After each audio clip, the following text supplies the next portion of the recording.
नमस्कार। कोरोना 1 के बाद कोरोना 2 और हम सब लोग बेसब्री से इंतज़ार कर रहे हैं कब हमारा व्यापार खुलेगा, कब हमारा धंधा खुलेगा, कब हमारे ऑफिस खुलेंगे और कब हम अपने अपने संस्थान पे जा सकेंगे। लेकिन दोस्तों, भाइयों, अभी महामारी ख़त्म नहीं हुई है और इससे अभी लड़ाई लंबी है। अभी हमें अपने घर में ही रहना है और कोशिश करनी है इस लड़ाई से पूरी अंत तक लड़ना है। हमारे प्रधान सेवक ने हमें घर पे रहने के लिए बोला है, तो निश्चित तौर से किसी वजह से ही बोला होगा। उनके संज्ञान में होगा कि बीमारी किस हद तक बढ़ रही है, तो इसीलिए उनकी बातों को ख्याल में रखते हुए हमें अपने घर में रहना है। इस महामारी के अंदर में जो हमें घर में रहने का समय मिला है, इससे बहुत सारी चीज़ें आज हमें पॉजिटिव उसके अंदर लेना चाहिए। आज हमारे को घर में रह करके अपने बच्चों के टैलेंट, माँ बाप का दुख दर्द, परिवार का दुख और भाइयों के साथ रहने का ऐसा मौका मिला है कि जीवन में दोबारा कभी नहीं मिलेगा। हमें एक एक व्यक्ति के हर बात को जानने का मौका मिला है कि हमें क्या करना है, क्या नहीं करना है।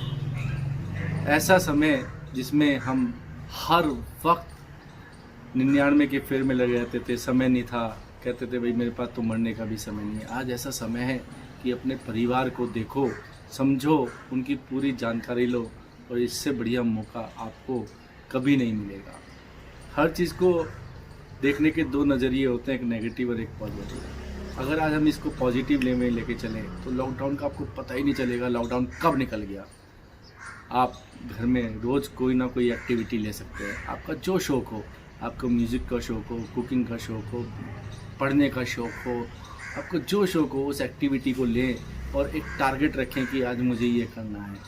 उस टारगेट को करने में आपका जो समय बीतेगा तो आपको पता ही नहीं चलेगा लॉकडाउन कब निकल जाएगा। आपका हर रोज़ का एक टारगेट होगा। हम जब काम धंधा करते हैं, व्यापार करते हैं या कहीं ऑफिस में जाते हैं तो हमारा वहाँ भी एक टारगेट होता है। उस टारगेट में हम अपना पूरा दिन निकाल के आते हैं, पूरा समय निकाल के आते हैं। तो उसी अनुसार घर में रह करके भी एक टारगेट बनाइए, बच्चों को टारगेट दीजिए, माँ बाप को टारगेट दीजिए, अपने आप में एक टारगेट लीजिए।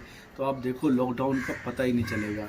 1 महीना, 2 महीना, 3 महीना, हमें बस केवल इतना अपने मन में दृढ़ निश्चय करना है कि हमें इस बीमारी को हराना है। हमें किसी भी लेवल पे इस बीमारी को हराना है और घर से बाहर नहीं निकलना है। खुलने दो, मत सोचो कि किराने वाला कितने पैसे कमा रहा है, दूध वाला कितने पैसे कमा रहा है। आप उसको दूसरे वे में सोचो कि वो हमारे लिए अपनी जान पे खेल करके हमारी सेवा कर रहा है।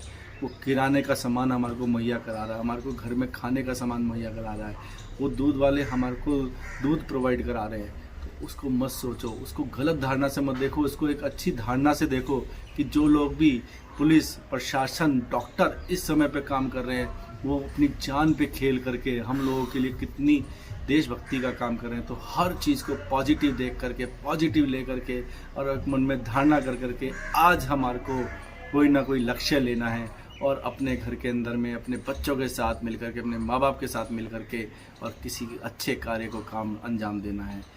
प्लीज़ मेरा आपसे निवेदन कि आप घर में ही रहें।